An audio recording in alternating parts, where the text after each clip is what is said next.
episode of It's a Love Story. a podcast that is obsessed about love and love stories. So we love love. So It's a Love Story is a podcast where we interrogate other people's love stories to give you pointers, masala, techniques, and most importantly, an interesting love story. Today we have someone very special. That's my mom, Purvi Vyas here. and that's my dad. Rajesh Vyas here. Oh my god, these guys are too cute. Too cute. Alright. So आज हम बैठे हैं आपकी love story के बारे में बात करने. तो हम आपकी लव स्टोरी तक पहुंचे उसके पहले थोड़ा अपने बारे में बताइए. Like, you know who you were Yes. before you met each other. How would your friends describe you as? How were you with other people? And who was? Let's start with Purvi Vyas. Who were you? Yeah, I was very chulbuli, very nutcut, very muffat, and most importantly, मैं बहुत ज़्यादा bold लड़की थी जब I mean, but अभी के ratio में और उधर के तब के रेशियो में बहुत ज़्यादा अंतर है. तब मैं बहुत ज़्यादा 100% नहीं, मे बी 150% ज़्यादा थी. सो जब मैं कॉलेज में थी एंड मेरे फ्रेंड्स मेरे साथ जब बिहेव करते थे, हम लोग सब साथ में कहीं जाते थे, तो वो लोग मुझे लड़की नहीं गिनते थे. वो समझते थे कि ये लड़का ही है and biologically she is a girl, but as a वो हमारा दोस्त ही है. तो लोग मुझे दोस्त बुलाते थे. आज भी जहां मैं रहती थी, जिस एरिया में पली बड़ी हूँ, वहां आज भी मुझे सब पंड्या साहब बुलाते हैं, क्योंकि मेरी मम्मी की साइड की सरनेम है Pandya and everybody calls right now. अभी भी जाती हूँ तो सब मुझे पंड्या साहब बुलाते हैं. मुझे बहुत अच्छा लगता है. शादी के पहले की बात करूं तो जब मैं स्कूल में थी तब से ही मैंने अपनी एक्टिंग की करियर स्टार्ट कर दी थी. Basically I am an actress right now as well. और तब मैं 6th स्टैंडर्ड में पढ़ती थी और मेरे पापा ने मुझे इंट्रोड्यूस किया स्टेज के प्रति. और तब मेरे पापा नाट्य संपदा करके एक संस्था थी जिसमें काम करते थे. उसमें बड़े बड़े लेजेंड्स काम करते थे, जैसे कि मिस्टर कांति मडिया, मिस्टर अरविंद भाई, बहुत सारे, Chetan Raval, Diana Raval, everybody, mister Sandeep Patel, everyone, मतलब बहुत बड़े बड़े लेजेंड्स जो गुजराती इंडस्ट्री में अभी भी आज भी काम करते हैं, वो लोग तब काम करते थे. और उन्होंने बोला कि why don't you introduce your daughter. So मेरे पापा ने बोला नहीं, उसे तो कुछ आता नहीं है, वो तो स्कूल में जाती है, 6th स्टैंडर्ड में पढ़ती है. तो मिस्टर कांति मडिया, जो कि मेरे पापा के भी गुरु हैं, मेरे भी गुरु हैं, उन्होंने बोला कि नहीं, उसको लेके आ. फिर रिहर्सल्स हुए, फिर हम शो के लिए मद्रास गए. तो मेरा पहला एक्सपीरियंस था जबकि मैं स्टेज पे I and I used to laugh a lot. तब मैं बहुत हंसती थी और मैं बहुत हंस रही थी. नहीं, मतलब स्टेज पे बहुत हंसती थी. अब तो मैं अपने किरदार में होती हूँ, पर तब मुझे नहीं समझ में आता था. तो मैं बहुत हंस रही थी उस टाइम पे. तो जैसे ही मैं एग्जिट करके पीछे बैक स्टेज में आई, मेरे डैडी खड़े थे वहां पर एंड मुझे ऐसा था कि मेरे पापा मुझे अप्रिशिएट करेंगे कि वाह अच्छा किया तुमने. तो मेरे पापा ने मुझे जोर से एक मतलब ऐसे बैंग किया और बोला कि व्हाट आर यू डूइंग, मतलब ये क्या कर रही हो, तुम्हारा जो किरदार है वो बहुत ज्यादा सीरियस है और तुम हंस क्यों रही थी.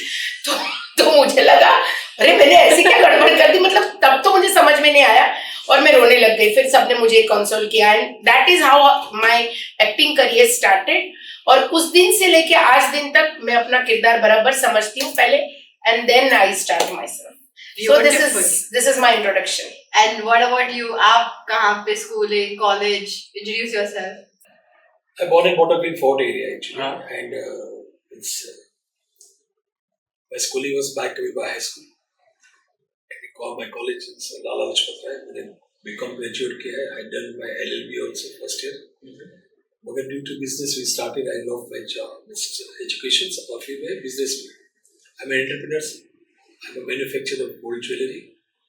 और जिंदगी इतने उतार चढ़ाव है तो वो समअप करने को जाओ तो 2-3 वीडियो भी कम पड़े. मगर इट्स ओके. एक लाइफ की स्ट्रगल था, थोड़े की जरूरत थी. ओवरऑल 4 ब्रदर्स, एक जॉइंट फैमिली था, हम लोग साथ में रहते थे और एक्टिव थे. We were the music people. और हम लोग ने सबसे पहला मित्रराज ग्रुप बनाया था. मित्रराज ग्रुप में we were the first person to open doing the disco dandiya. We are the pioneer in disco dandiya. उसके बाद में we are pioneer in so many different activities actually. हम ज्वेलरी फील्ड में गए, वहाँ पे हमने started our own manufacturing units. बहुत लंबी जर्नी है मगर वेरी इंटरेस्टिंग जर्नी। चीज़ आगे बढ़ते जाएंगे, आपको दिखाते जाएंगे, आपको बताते जाएंगे। मगर ये स्टोरी एक मिडिल क्लास से लेके आगे तक जर्नी की एक स्टोरी है और वो अच्छी स्टोरी, वी आर हैप्पी मगर good. So now let us, तो अब बताइए कि आपकी लव मैरिज थी या अरेंज मैरिज थी? ऐसे देखने जाए तो उसको अरेंज मैरिज ही कहते हैं, क्योंकि वो जो नॉर्मली अरेंज मैरिज में होता है, लड़का लड़की मिलते हैं कहीं, कोई एक मिडिल मैन या मिडिल कोई होता है पर्सन जिसके थ्रू दोनों मिलते हैं, वैसा ही कुछ हमारे साथ भी था। एक्चुअली मेरे नंदोई है, मतलब मेरी ननंद है जो इनकी सिस्टर है, उनके हस्बैंड, तो उनके डैडी मुझे एक बार, मैं जहाँ जॉब करती थी वहां पर आए मिलने, और उन्होंने बोला कि तुम एक लड़का है मुंबई से जो आया है, तुम उसको देखना पसंद करोगी? तो मैंने बोला हाँ देख लेते। तो उन्होंने बोला कि अरे देख लेते मतलब कि होटल में देखना पसंद करोगी या घर पे? तो उस जमाने में अहमदाबाद में ऐसी कोई प्रथा नहीं हुआ करती थी कि आप होटल में जाके किसी अनजान लड़के को मिलो, तो घर पे बेटर था। तो मैंने बोला नहीं, आप घर पे ही ले आइए। तो फिर ये आए और आने वाले थे घर पे। तो उस दिन ऐसा हुआ कि बहुत काम था ऑफिस में, सो मुझे पता याद ही नहीं रहा कि अरे बाप रे कोई घर पे आने वाला है। एंड सडनली 7:30 बजे मुझे रियलाइज हुआ कि अच्छा कोई अननोन गेस्ट घर पे आ रहे हैं जिसको मेरी मम्मी भी नहीं जानती, क्योंकि मैं भी नहीं जानती थी। आपकी मम्मी को पता ही नहीं था कोई घर पे आ रहे हैं? नहीं, मैंने बताया ही नहीं क्योंकि मैं भूल ही गई बात करना। और 7:30 बजे मैंने मेरे बॉस को बोला कि सर मुझे प्लीज जाने दो, एंड ही वाज टीजिंग मी, अब तो लड़की पढ़ाई होने जा रही है एंड व्हाट नॉट। फिर मैं भाग के घर गई। कट्टू मारो। हाँ वे कट्टू एमनो मारो। सो मुझे मेरे जो इन लोग चीचा जी उसने बताया कि चलो हमें दिख रही है लड़की दिख रही है। तो हम लोग निकले, we are staying so far from there, तो हम धीरे धीरे पहुंचते, शाम के 6-7 बज गए थे। We were searching for her house actually, और धीरे धीरे तो एक समा बांध है, इवनिंग हो गई थी, अंधेरा हो गया था, और we were just moving towards her house actually, और अंधेरा था वहाँ पे और कुछ कंस्ट्रक्शन काम चल रहा था। आगे एक टेम्पो खड़ा था और अचानक पीछे से एक स्कूटर आ रहा है वेरी फास्ट, और वो स्कूटर पे एक लड़की है और वो जूम करके आ रहे हैं। हमने बोला ये, और ये जस्ट सडनली वहाँ अंधेरे में तब पीछे थे। तो वो लड़की को हमें दिख नहीं रहा था और उनको हम उनको देख रहे थे। तो और वहां से उसने आके वो टेम्पो वाले पे चिल्लाया, ए भाई बाजू पर हट, वचमा आवे छे। વી ચરણ સડી લેક્સ આઈ સેડ જો મેં કીધું મુકેશ કુમાર અમદાવાદની છોકરી આવી જોઈએ છે, આવી બિંદાસ टेस्ट मिल गया कि अहमदाबाद की लड़कियां ऐसे होती है। तो मैं कहा हे भगवान आज झांसी ने रानी ना हो। And we went away and कट्टू जब घर पे आए तो मैं ही थी, क्योंकि मैंने चेंज नहीं किया था। प्रीवियसली उस जमाने में मेरे ऐसे एक्सपीरियंसेस रहे हैं, मतलब एक आध एक्सपीरियंसेस ऐसा रहा है कि लड़के वाले आते हैं, फिर लड़की वाले जो होते हैं बेचारे बहुत से माँ बाप और सब उनकी खातिरदारी में लगते हैं। एंड वो जो ट्रेडिशन जो सालों पहले था, तो मैं आउट ऑफ द बॉक्स आज भी सोचती हूँ, तब भी सोचती थी। तो मैंने बोला है मम्मी को, मम्मी कोई कुछ टेंशन लेने की जरूरत नहीं है, जो आएगा मैं हाँ बोलूंगी तो ही उनको चाय पानी पूछना है, नहीं तो उनको टरका देना है, हमें शादी अभी नहीं करनी है। तो माय मम वाज ओके कि ठीक है आने तो दो। फिर ये आए घर पे आए तो योर मॉम, उनको कितना मेहमान नवाजी करना पसंद है। How did you control her from because या वो मुझे पता था कि वो मेरे ना बोलने पर भी वो तो अपनी तरह से सारी तैयारियां तुरंत कर ही लेगी। क्योंकि उसकी ये आदत है आज भी कि वो किसी को भी बिना चाय पिए या बिना कुछ नाश्ता करवाए या बिना खाना खिलाए बेचती नहीं है। तो मुझे पता था, पर अगर मैं उसको पहले बता देती और उसको अगर पहले पता होता तो शायद इससे भी कुछ और ज्यादा मेहमान नवाजी होती। जो कि मैंने ऐसा सोचा कि भाई पहले कुछ बात बढ़े आगे तो हम कुछ आगे इंट्रोड्यूस करें एक दूसरे को।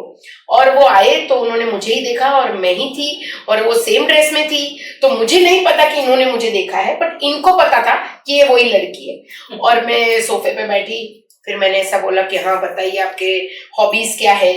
हॉबीज के जैसे कि वो मेरा इंटरव्यू नहीं ले रहे, मैं उनका इंटरव्यू ले रही।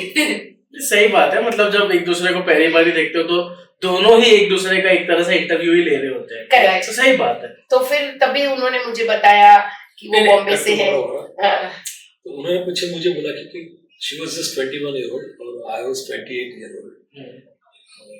तो उन्होंने पूछा कि अरे ओके फाइन फाइन पर छोकरो क्या છે ये झूठे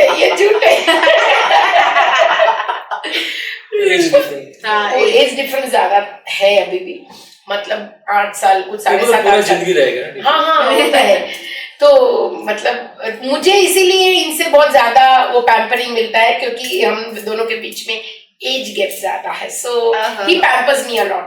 Pro tip, all the girls, if you're still single, find someone older than you. Pampering ज्यादा मिलता है। यस तो फिर उस दिन तो हमारी ऐसे नॉर्मली बातचीत हुई और वो अपने घर चले गए और मेरे तो दिमाग में कोई शादी की बात थी नहीं क्योंकि मैं 21 साल की थी और मैंने मतलब मुझे ऐसा कुछ था नहीं कि शादी करनी है अभी।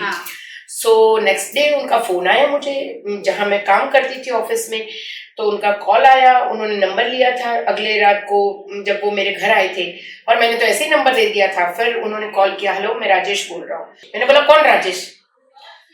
तो थोड़ी देर पॉज, फिर बोला कल मैं आपके घर आया था, कल हम मिले थे। देन आई रियलाइज ओ अच्छा जो कल आए थे रात को वो उनका कॉल है। मैंने बोला हाँ बताइए। उन्होंने बोला कि हम आज फिर से मिल सकते हैं। मैंने बोला क्यों? तो एक लंबा पॉज गया, फिर उन्होंने बोला कि एक दूसरे को ज्यादा जान सकते हैं, हम आज मिल सकते हैं क्या? तो मैंने बोला नहीं आज तो मुझे बर्थडे पार्टी में जाना है क्योंकि कुछ और तो सोचा नहीं तो क्या ही बोलती। तो मैंने बोला कि किसी बर्थडे पार्टी में जाना है मेरी फ्रेंड की। तो बोले कितने बजे तक खत्म हो जाएगी? तो उस जमाने में 9 बजे 9:30 बजे घर आना लड़कियों के लिए थोड़ा अटपटा सा लगता था। तो मैंने बोला 9 बजे तक मैं घर आ जाऊंगी। तो देन ही सेड कि उसके बाद मिले। मैं बोला ये तो पीछा ही नहीं छोड़ रहे। फिर कट्टू हम मिले उस दिन वापस फिर से। मेरे जिठानी जी आए घर पे, मेरे मदर इन लॉ आए, मेरे मामा जी आए। यस अगेन हम घर पे ही मिले। फिर तीसरे दिन वापस उस दिन मिलने का, सब एक दूसरे का घर देख लिया। मम्मी ने आए हमारे घर पे, फिर सबसे बात हुई, मेरी मम्मी से बात, मेरे डैडी से बात हुई क्योंकि जब ये पहली बार आए थे मेरे पापा मेरे घर पे तो मेरे पापा नहीं थे। फिर उस दिन वापस मिले, सबने एक दूसरे को पहचाना, बात की। फिर तीसरे दिन के लिए उन्होंने मुझे वापस से बोला कि हम कल मिलते हैं। मैंने बोला ये क्या हो क्या रहा है, कल मिलना मतलब कितना ना बोल सकते, हम मना तो नहीं कर सकते। फिर ऐसी बात हुई कि हम तीसरे दिन जब जाने वाले थे मिलने के लिए तो मैंने मम्मी को बोला मम्मी इन्होंने मुझे होटल में इनवाइट किया है डिनर पे, सो मैं जाके खाना खा के ना बोल के आ जाती। पहले खाना खा लूंगी फिर बोलूंगी ठीक है। इनको आज पता चल रहा है पर ये टर्निंग पॉइंट है। सो आप बताइए कि why were you like so कीन? पहली नजर वाला प्यार जो आपने बताया तो रोज मिलना था। प्रॉब्लम दैट के स्वर्ग में जोड़ियां बनती है, खाली उसका समय न क्यों होता है कि आपको मिलना है। वाह एक्चुअली क्या था कि व्हाई एम्ब्रेस मेरा पेशेंट, मुझे एक फील था कि if I will marry a girl जो प्रोफेशनल होगी अपने कला के क्षेत्र में या किसी भी क्षेत्र में, और वो मेरे साथ चलेगी तो मैं उसको वो मंजिल तक पहुंचाने की कोशिश करूंगा, सपोर्ट करूंगा। क्योंकि बहुत से इंडिया में मैंने बहुत से मेरे दोस्त की मदर को मिले थे, जब बात किया था मतलब मैं अच्छा सितार बजाती थी, मैं अच्छा गाती थी, मैं अच्छा डांस करती थी, मैं अच्छा पेंटिंग करती थी। शादी के बाद हमें सपोर्ट करते थे। पहले से एक अलग सोच के हिसाब से हम लोग मेरी different, I don't say woman empowerment, but वो अलग से क्योंकि मेरे जो कल्चर था वो कल्चर में हम लोग जब पले पड़े थे तो वहाँ पे लग रहा था कि कुछ करना चाहिए। और मैं इम्प्रेस क्यों हुआ कि मैंने जब उनके घर में जगह तो उनके घर में सारंग ठाकुर साहब के फोटो था जो सितार के साथ थे। उनके पिताजी भी फेमस आर्टिस्ट थे बॉम्बे अहमदाबाद के, उनके सीरियल्स भी चलती थी वहाँ पे, और ये भी ड्रामाटिक्स थे, और ये सब एक मिक्सर थे। और वो मुझे सिर्फ वो गुण तो थे मगर उनके अंदर जो गुण थे, जो बिंदास बना था, जो बात करने का अडेल बना था, जो एक उनके लंबे बाल वो भी थे बोलने से मगर एक अलग था। और दूसरा मुझे अहमदाबाद से बहुत प्यार है, और मुझे लगता था मैंने पहले ही सोचा था कि मैं अहमदाबाद में शादी करूँगा। तो वो ये सब ग्रह, ये सब जो पॉइंट्स, जो गुण 36 गुण में 36 गुण मिल रहे थे, तो फिर मैंने डिसाइड किया था, so I was keen to do that actually, तो और मुझे अच्छा लगा, देन आई फील के आई मस्ट गो अहेड और आई लव कि हाउ तुम एक तुम्हारा फिर तेरे वाली। हाँ, क्योंकि ये ऐसा है ना कि ऑलवेज हम लोग इतने सिंक में चल रहे हैं अभी ओवर द इयर्स।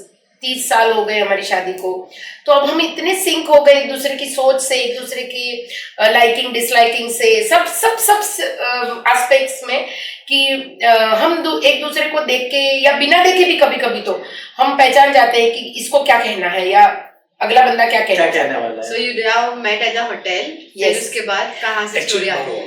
अच्छा, देखो जब समा बनता है तो अपने आप बनता है, तो हाँ। कायनात जब आपको किसी को मिलाने की कोशिश होती है पूरी क्या बात है। कायनात मिलाने की कोशिश, something like that. Yes, yes, इतनी yes. शिद्दत से तुम्हें चाहा है कि हर जर्रे ने तुमसे मिलाने की साजिश की है। इतनी शिद्दत से तुम्हें पाने की कोशिश की है कि हर हर जर्रे ने मुझे तुमसे तो मैंने मिलाने की साजिश कॉल की हर है। Actually we went for a dinner, actually मैंने डिनर भी इनवाइट किया और मैं उनको लेके गया वहां पे, तो वो इन द रेसिडेंसी थी। इन द रेसिडेंसी में लकीली पूनम की रात थी और थोड़ी एटमॉस्फेयर भी कोल्ड था वैसे, और हम लोग जाके वहाँ पे एक स्विमिंग पूल था, थोड़ी रोशनी कम थी और एक छात मीन्स वो अम्ब्रेला के नीचे एक टेबल लगा हुआ था, वहाँ पे मैं बैठा, उनके साथ मैंने बात की और लकीली क्या तो मुझे थोड़ा सर्दी हो गई थी, जुकाम, हाँ।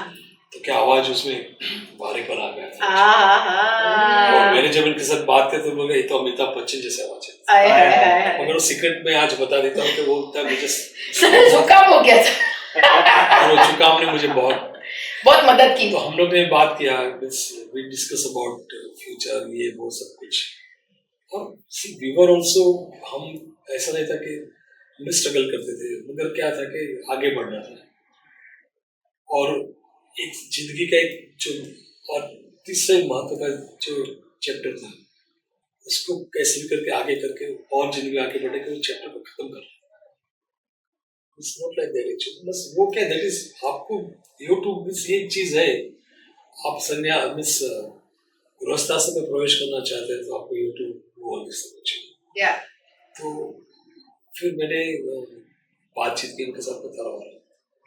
एक्चुअली कहना चाहते हैं कि ये जो जिंदगी का एक अहम डिसीजन है आपके लाइफ का, जब शादी के लिए किसी को मिलने जाते हैं या किसी और एक कल्पना मूर्ति लेके जाते हैं किसी के सामने, तो इनके लिए मैं वो उसमें बराबर से फिट हो रही थी, इसलिए इन्होंने आगे मेरे लिए सोचा। और मेरे लिए ऐसा था कि मैं तो उस दिन ना बोलने वाली थी, पर ये जो समा बंधा और वो जो बात हुई उसमें एक मोमेंट ये थी जबकि मैंने सोचा कि नहीं, इनके बारे में कंसिडर किया जा सकता है या फिर ही इज द पर्सन। क्योंकि जब हम बात कर रहे थे तो बातों में हम दोनों के जो लिविंग स्टाइल है उसमें बहुत आसमान जमीन का फर्क था। Because I am very very bindaas and I am very very bold girl and he is very quiet kind of a thing. I mean वो उनका नेचर है, बहुत क्वाइट होते हैं, कभी कभी ज्यादा नहीं बोलते। तो मुझे लगा अरे यार ये इतने शांत है, ऐसे है। पर उन्होंने एक जो मुझे बात कही कि अगर हम शादी तक नहीं भी पहुंच पाए तो बी माई फ्रेंड, क्योंकि I want to be your friend, I don't want to lose you as a friend even. प्यार दोस्ती है, this is a prime example of प्यार दोस्ती है। तुम्हारा प्यार अगर सक्सेसफुल बनाना चाहते हो उसका basis should be friendship. Yes, और वही है अभी भी कि ना मैं उनसे कुछ छुपाती हूँ ना ये कुछ मुझसे छुपाते।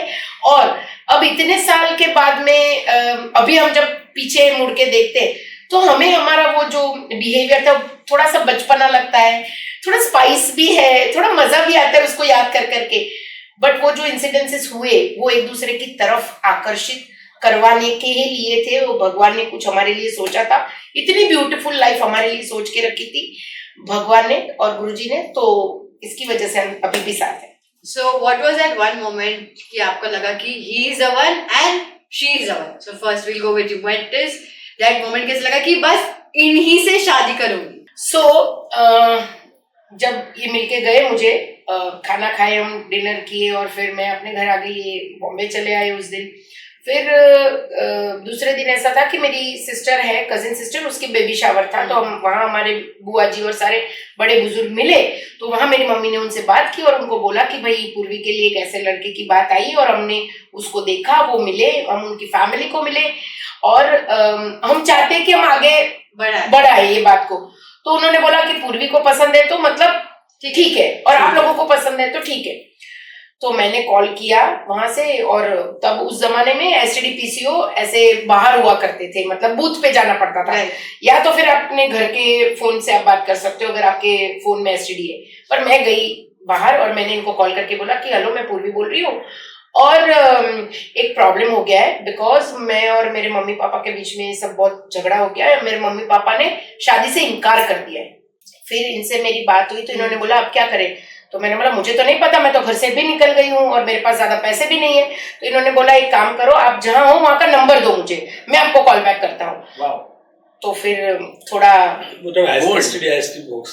हाँ, तो उन्होंने मुझे कॉल किया वापस 2 मिनट में और बोला अब आप शांति से बताओ कि क्या बात हुई। तो मैंने बोला देखिए, मैंने आपसे कल भी बोला था कि मैंने अपने मम्मी पापा से अभी बात नहीं की है, और अभी जब बात की तो ऐसा ऐसा हो गया है और दे आर नॉट ओके। तो बोले आपकी क्या राय है? तो क्योंकि अगले दिन वो मुझसे अपना मेरा फोटो लेके गए थे और मैंने मेरे फोटो के पीछे ऐसा लिखा था कि मैं 500% आपसे शादी करना चाहती हूँ। एक्चुअली मैंने इनको बोला था कि आप, मुझे बॉम्बे जाना था, मेरी अहमदाबाद की ट्रिप खत्म हो गई थी।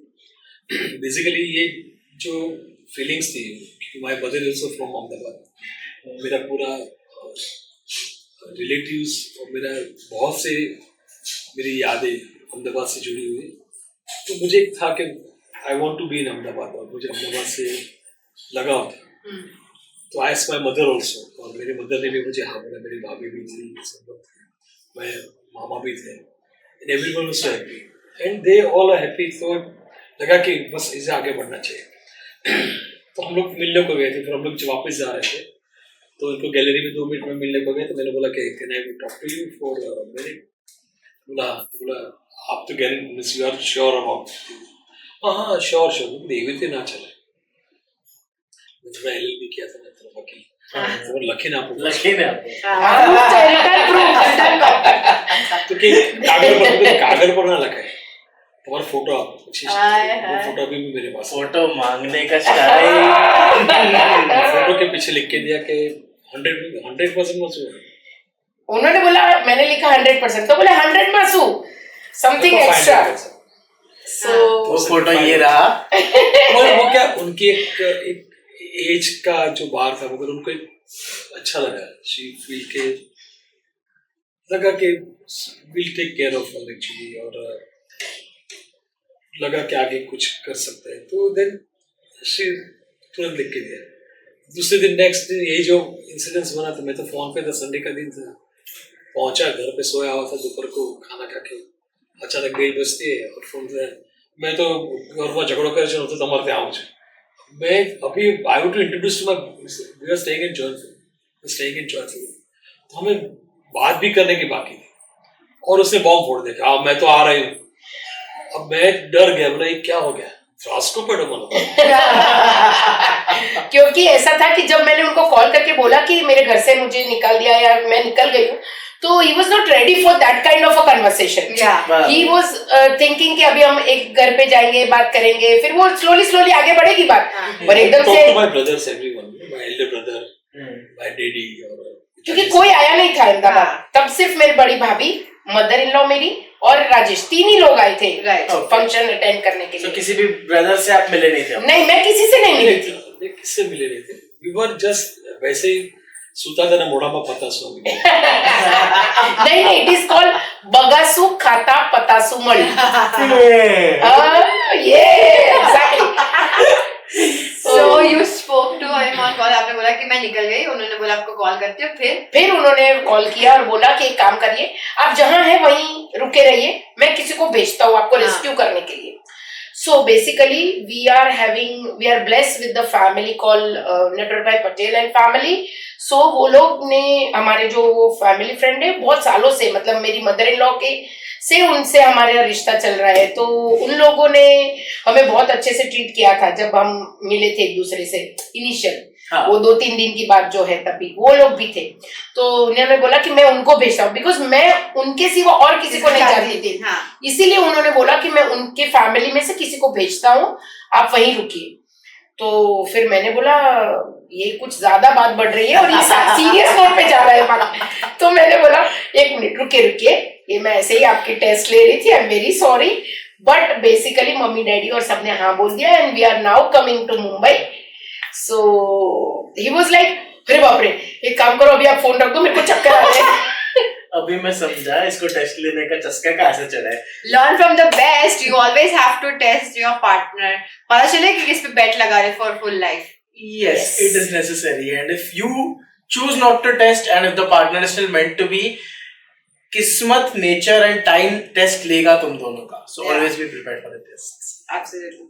So now your marriage was decided कि हम शादी करेंगे. So from your wedding time. They come to Mumbai. हाँ. हमारा घर भी देखा, we are grateful कि वो महलों में रहने वाले हैं, हमारे वहाँ आगे। Oh. It's like that. Actually क्या है कि गुजराती में कहावत है तो मरो तो घर था। So उन्होंने भी एक रिस्क लिया और हम we were energetic, पूरा joint family था हमारा, हम सब साथ में रहते थे and happy go people actually, एक दूसरे को मदद करते थे और एक आशा के साथ रहे थे कि we'll do something in life। और वो जो करेज था, जो आगे बढ़ने का जो जज्बा था, everyone was working on that actually। तो मेरे मीन्स एक्चुअली 2 बहुएं थी हमारे घर में, वो भी आई थी, उन्होंने भी बहुत सपोर्ट किया, जैकी ने और शोभना भाभी ने और एवरीवन, बड़े भाई सब लोग थे। They started, they discuss about that actually. वो आए थे, उनके साथ बात किया, मगर उनके साथ एक ही बात हुआ था कि जो बड़े भाई ने इंटरव्यू लिया था उसके बारे में। तो बड़े भैया ने मुझे बताया कि क्योंकि वो मुझसे मिले नहीं थे, उनको मेरे फैमिली बैकग्राउंड के पीछे भी कुछ नहीं पता था, हम एक दूसरे के फैमिली को कभी नहीं मिले थे, कोई भी फंक्शन में नहीं। फिर जब हम गए वहां पर और उन्होंने मुझे बोला कि देखो आपको ये घर पसंद है, तो मैंने बोला हाँ। बोले हाँ, बोले कि आपको लड़का पसंद है, मैंने बोला हाँ। तो बोले देखो आप यहाँ जो ये घर देख रहे हो ना, अभी यही घर है, मे बी हम आगे बहुत बढ़ सकते हैं, आगे हम जा सकते हैं, बट अगर आप ऐसा सोच के इस घर में आओगे तो आपको दुख होगा कि इससे कुछ बड़ा घर है कि क्या है, आप फ्यूचर क्या है। वी प्रॉमिस यू कि हम आपको ऐसे कुछ तकलीफ नहीं देंगे, बट अभी जो है वो यही है, तो प्लीज उससे अवेयर होके फिर आप अपना डिसीजन लेना। तो मैंने बोला ठीक है, स्ट्रेट टॉक, ऐसा नहीं कि खाली आप पहले बात करके करो। नितेश बड़े भाई वो But he is always like अभी भी उनसे he is a straight talker, point blank, this is it, yes, right? ये है। तो फिर उन्होंने बोला और फिर हमने बोला कि ठीक है। और जब हमारी फिर उस दिन हमारा वहां पर सब आओ भगत हुई, बहुत अच्छे से मुझे और मेरी मम्मी को बहुत अच्छे से उन्होंने सपोर्ट किया, क्योंकि हमारे लिए मुंबई भी एक अननोन शहर था। हम मुंबई में किसी और को नहीं जानते थे, तो हम रुके भी इन्हीं के घर थे। फिर हमारी बात हुई उस दिन। फिर हम Was that the day you guys got engaged? No. नहीं, अरे वो दिन तो जब हम यहाँ आए, हाँ. तो ये बात है कि 18 अगस्त को हम पहली बार मिले 92 में, for the first time in our life. 18 अगस्त 92 में मिले और 6 सितंबर को हमारी शादी। Okay. Wow. Okay. So That was a short period of time. yeah, very short period of time. So now like you guys are engaged. सबकी शादी के बारे में कुछ बताइए. How was your marriage? कहाँ हुई? ऐसा कोई इंसिडेंट जो आपको याद है अपनी शादी के टाइम से? आपको कुछ याद है? बोलने की कोशिश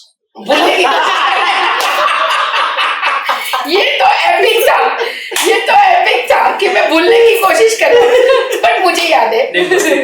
क्या है कि ये चीज फिर उनको मैं यहाँ से लेके गया, तो फिर थोड़े अपने स्टाइल से आई टेकन हर टू, मैं ताज में लेके गया अपोलो बार में। वहाँ जाके प्रपोज किया मैंने। फिर हाँ, हमारा प्रपोजल था वो। इसलिए तो मैंने ताज कहता था। Yes, Life coming in full circle. फिर उनको मैं सेंटर होटल में लेके गया, वहाँ पे गजलें चल रही थी, बहुत ही रोमांटिक था। और वहाँ पे मैंने एक वहाँ पे जो लाइव सिंगिंग कर रहे थे उनको एक कार्ड भी बना के लेके गए थे मैंने। हाँ शर्ट के अंदर लगाए छुपा के रखा था, कार्ड निकाल के दिया, फ्लावर ला के दिया, फिर होटल की तरफ से रेस्टोरेंट में होटल की तरफ में केक भी आई, उसमें मैंने लिखा लव यू। वो प्रपोजल वो हम लोग वही टाइम से ये सब वो हमारे टाइप का प्रपोजल था। हाँ Nice. सीखो सीखो इन्हीं की प्रेरणा है। जब मैं आई वेंट टू अपोलो बार तो वहाँ पे मैंने वो लाइव बैंड था वहाँ पे, and we used to go actually, जज्बा था, इतना पैसा नहीं था मगर जज्बा था कि अच्छी जगह पे जाएंगे, तो वहाँ पे पहचान देते थे। फिर उन्होंने मैंने कौन सा गाना गाया था, आई जस्ट कॉल्ड टू से I love you. Live band में जब हम एंटर किए अपोलो बार में, सब लोग इनको सलाम मार रहे एंड मैं सोच रही हूँ कि अरे बाप रे ये तो बहुत ही फेमस है यहाँ पर। And for me being in Ahmedabad girl and coming to Mumbai and ये वो चकाचौंध और वो जो फिल्मों में देखा करते थे वो सब मैंने अपनी आंखों से देखा and I was very very blessed and I was very overwhelmed that time कि अरे मतलब मैंने सही चुना, मैंने जिसको चुना वो सही चुना। That was my mindset. वो अभी बोलते कि हाँ वो 4 दिन की चांदनी थी। कौन सा सॉन्ग उन्होंने गवाया था live? I just called to say I love you.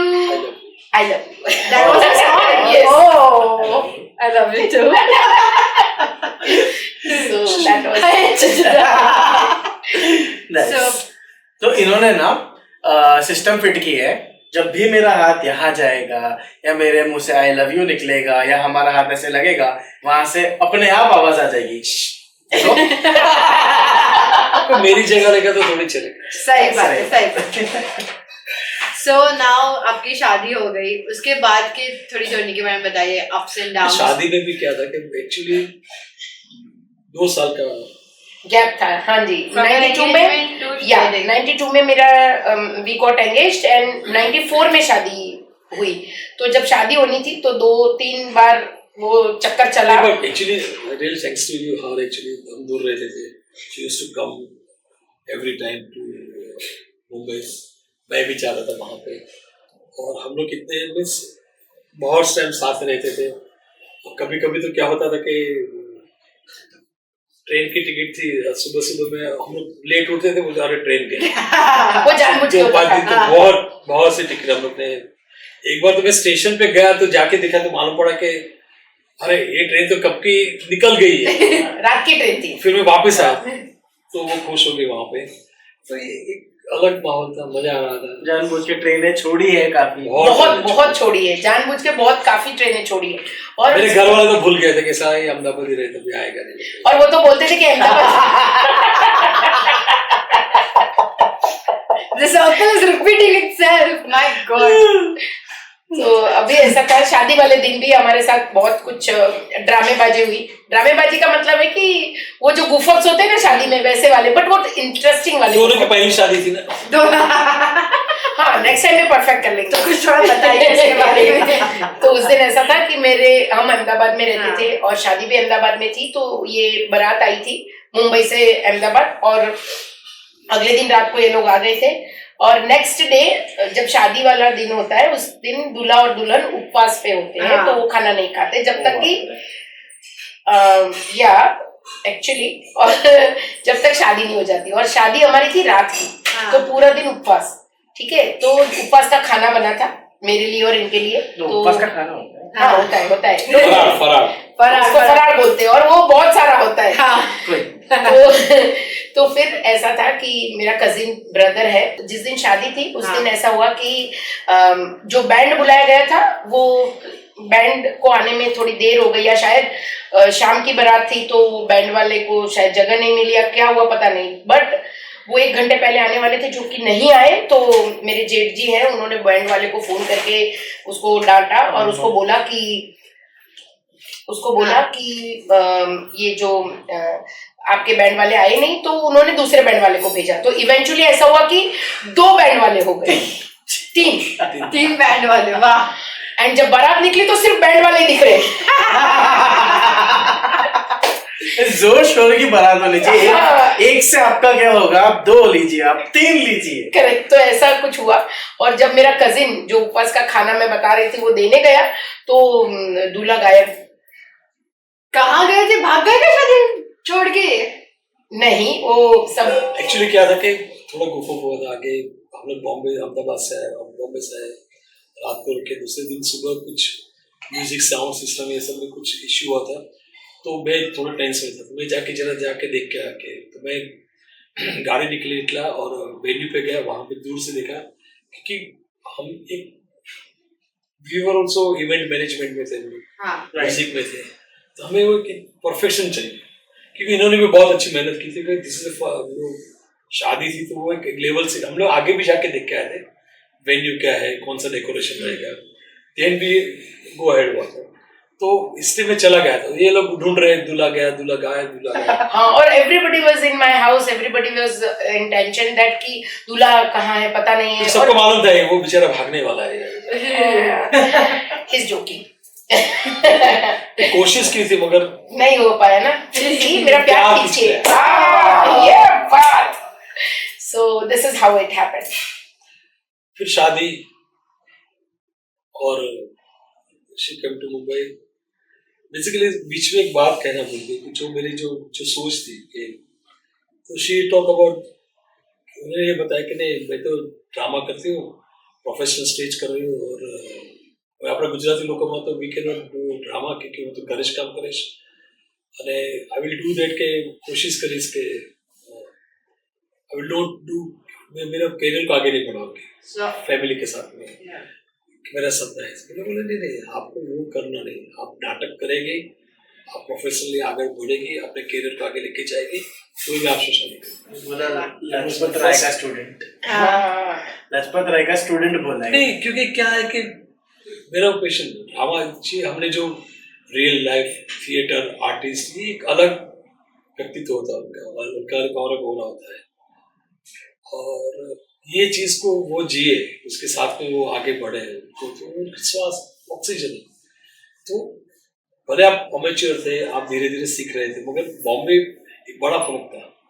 Gujarati stage, Gujarati रंगभूमि एक अलग ही फर्क है, उसका अलग ही माहौल था। और मैं भी उसमें I done so many shows किए थे मैंने, तो मुझे उसका एक एक चीज, वो मुझे पेशेंस था, मुझे दिख रहा था कि मैं कुछ करूँ, मगर ड्यू टू हमारी प्रायोरिटीज अलग थी, तो हम दूसरे में, मगर इनके लिए वो मौका था। अब यू डोंट बिलीव, शादी के 7वें दिन के विदिन 7 days 7वें दिन के साथ में मैंने उनको सरिता जोशी के सामने खड़ा कर दिया था। वाह, या दैट इज ट्रू। तो ऐसा हुआ कि जब Sarita Joshi legend theatre artist Gujarati रंगभूमि की, और ये सब नाट्यकर्मी है।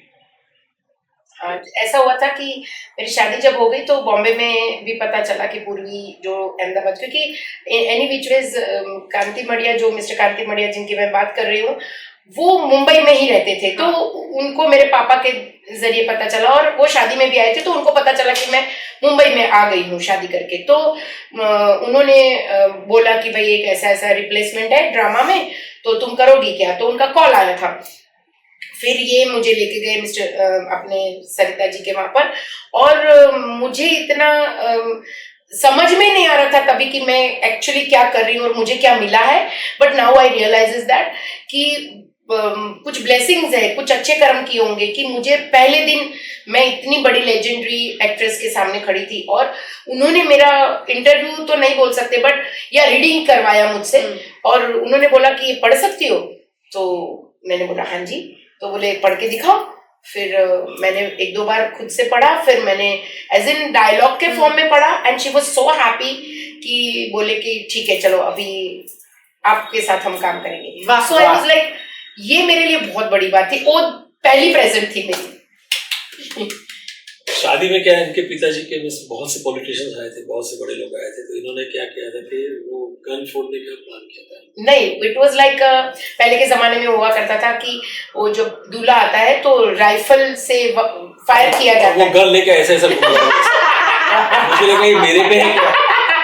दूल्हे को राइफल से नहीं फोड़ते हैं, राइफल हवा में चला। हाँ, मगर वो नीचे कर रहा था, मैं बोला ये ऐसा कुछ actually he was very scared at that time and he was not knowing that मस्ती कर रहा था। ये तो पार्ट ऑफ द प्लान था बट इनको नहीं पता था। तो जब बोले गन लेके क्यों आए, बोला गलती हो गई। so yes my father was a like a दो शॉट लिए थे मेरे अजीमो सा सेंस हाँ अजीबो शान शहंशाह के मान में 2 फायर किए गए थे शादी में इनकी एंट्री पे। Wow. So now आपकी शादी हो गई, you started working as a full time person on theatre. You have a business to run, आप चला रहे थे, तो how was your relationship after marriage and like in 1 year of your marriage? I was 1. So how was that experience? So I'm pretty sure the relationship was romantic. Very no that was like a true thing कि बहुत ज्यादा romantic हुआ करते थे हम लोग उस जमाने में। हमको मतलब जैसे साथ में एक कुछ फिल्म थी, मुझे अब तो याद नहीं है वो फिल्म, बट हीरो और हीरोइन को मिलना नहीं, टाइम मिलता नहीं है, घर में बहुत सारे लोग हैं तो छुप छुप के मिलते हैं या ऐसा कुछ था। वैसी ही हमारी सिचुएशन थी क्योंकि घर में बहुत सारे लोग और हमारा उतना ही छोटा घर था और उसमें मतलब बड़े थे हमारे, हमसे छोटे थे, तो हम लोग ना हमेशा वो असमंजस में रहते थे कि कब ये मिल जाए और कब मैं उनसे कुछ बात कर लूं ऐसा। सो वो जो वांट था ना वो बहुत अच्छा था। एंड तो वो शरण चुराने की कोशिश करते थे। यस, पर वो बहुत मीठी रिलेशनशिप है। So then अब अभी इसके बारे में बताइए that you are a full time theatre artist. How was your फिर उनकी कैरियर की गाड़ी आगे बढ़ी हाँ. और वो धीरे धीरे सीखने लगी और people try to accept her actually, क्योंकि उनमें फोटे था, आर्टिस्ट का तो फोटे था, कलाकार थी, जन्मजात कलाकार। उनको माइक की जरूरत नहीं पड़ती। एक समय भाईदर जैसा ऑडिटर में तो बिना माइक से she can throw her voice up to the last seat actually. तो वो हाँ, मगर वो क्या जो बॉम्बे की जो रंगभूमि की जो रिक्वायरमेंट्स थी, जो पॉलिश करते था, वो सीखने गई। उनको बहुत अच्छे आर्टिस्टों का साथ मुझे बहुत अच्छे गुरु मिले थिएटर में। मुझे बहुत अच्छे गुरु मिले, मिस्टर अरविंद जोशी जिनके साथ मैंने प्ले किया लेडी लाल कुंवर, वेरी ब्यूटीफुल प्ले। कौन है प्ले? लेडी लाल कुंवर प्रवीण जोशी ने अने सरिता बेन। क्या फिर मैंने उनसे सीखा। इतने बड़े आर्टिस्ट का रिवाइवल होना और उनके क्या के वही सेम किरदार को मैंने निभाया, वो मेरे लिए बहुत बड़ी बात थी। और तब मुझे नहीं पता था, सच बोल रही हूँ, तब मुझे कुछ नहीं पता था कि मुझे क्या मिल रहा है। मैं I was feeling वो मुझे अच्छा लगता था। मैं फर्स्ट शो में जाता था मगर मैं कभी भी इनको जाके मैंने देखा नहीं। अच्छा, मैंने एडवाइस भी नहीं किया कि डू लाइक दैट, क्या हो रहा है, फ्लो में बहने दिया तो अपने आप बहने लगे। वो मेरे डिसीजंस को फॉलो करते थे, कभी उन्होंने मुझे रोका नहीं, टोका नहीं। और यही मैं बात कहना चाहूंगी, प्लीज ये सबसे बड़ी सीख देना चाहती हूँ मैं। सब भी रिलेशनशिप में है या फियांसे है या आप शादीशुदा है या आप एक दूसरे से कुछ बात में नाराज है, बट एक बात तो गांठ बांधनी पड़ेगी, अगर रिलेशनशिप चाहिए और रिलेशनशिप में रहना है तो अपने पार्टनर को फ्लरिश कीजिए, उसको नरिश कीजिए, उसको अपने डिसीजंस लेने दीजिए, उसको आगे बढ़ने में सहायता करिए, ना कि उसको टोकिए हर एक चीज में। This is like very important. और इन्होंने भी मेरे साथ ऐसा ही किया, हमेशा वो मुझे एनकरेज किया, मुझे मेरे घर में भी मुझे बहुत एनकरेजमेंट मिली एंड उससे मैं आगे बढ़ती गई और आज मैं यहाँ हूँ। दूसरी भी चीज है कि एक समय ऐसा था कि हम अच्छा बिजनेस कर रहे थे, अचानक से कुछ परिस्थिति ऐसी आ गई तो वो मेरे से ज्यादा इनकम कर रहे थे, कुछ भी था ऐसा कुछ भी, मगर कभी भी मैंने कभी उसको नेगेटिव नहीं लिया या मैं कभी तेजो बदले हुआ और मैंने हमेशा कोशिश की कि वो आगे बढ़े। समय चेंज होता है मगर वो समय में, उनके समय में मैंने उनको साथ दिया। इतने बिजी होने के बाद she supported me on all the front end suddenly जिंदगी में और एक बदलाव आया। वो बदलाव ऐसा था कि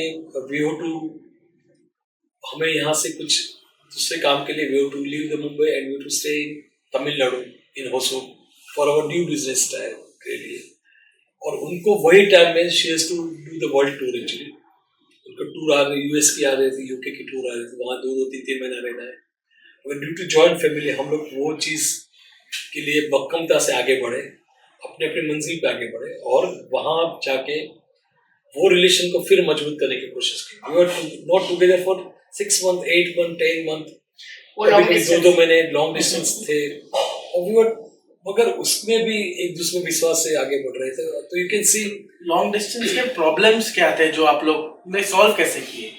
उस जमाने में लॉन्ग डिस्टेंस के सबसे पहले जो प्रॉब्लम थे कि वो फील नहीं कर सकते एक दूसरे को। हम जब हम एंगेजमेंट हमारी हो गई और उस दिन हम जब घूमने निकले तो एक बहुत अच्छा किस्सा हुआ कि हम लोग जा रहे थे ये लिंक रोड से और इन्होंने मुझे पूछा कुछ नहीं, सिर्फ बोला कि आप पीछे बैठे हो।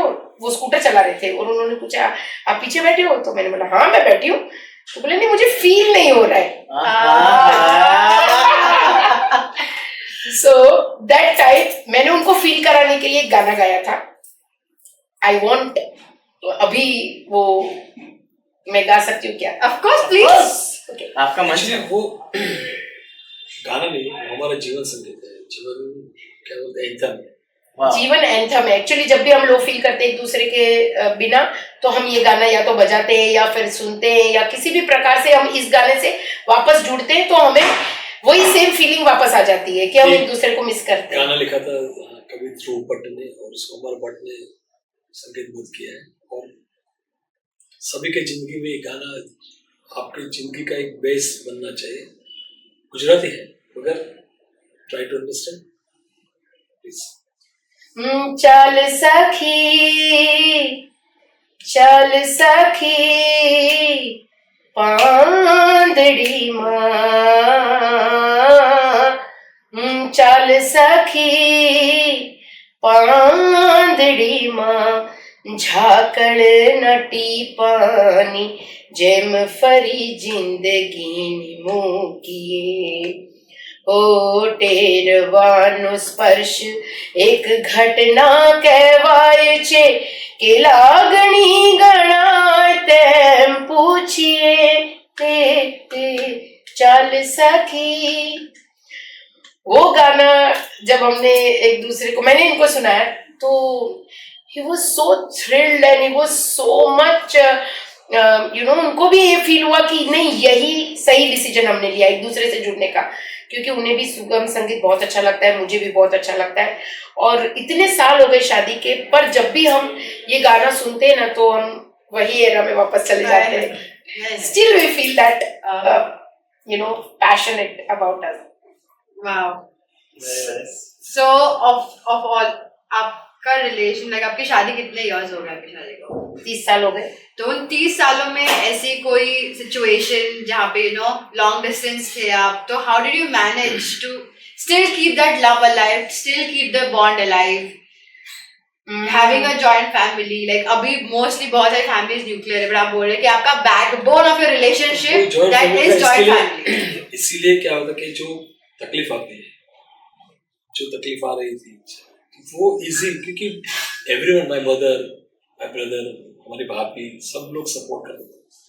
मेरी डॉटर भी छोटी थी तो शी यूज्ड टू गो, मुझे ला जाना है तमिलनाडु में, उनको जाना यूएस में, तो उनको भी कैसे संभाल सकते थे वो भी देखना था। तो उन्होंने बहुत मेहनत की। नो वन ऐसा नहीं बोला कि वो अपने कैरियर में आगे बढ़ते तो मैं कुछ नहीं करती। जैसे जेकी है, शुभना भाभी है, बीबी है, सब लोग ने मिलके एक सपोर्ट किया है हमें। एक्चुअली तो हमें वो माहौल मालूम ही नहीं पड़ा कि हम कहाँ पे, हमें वो चीज की आई डोंट थिंक, मुझे तो पता ही नहीं चला। आज मुझे पता चलता कि कब सब बच्चे बड़े हो गए, कब हम लोग ने जो मंजिल पे आगे बढ़ने की कोशिश करते हैं, हमने वो डेस्टिनेशन को पा लिया, मगर उसके साथ में सभी का इतना योगदान है, तो इनका तो योगदान है ही।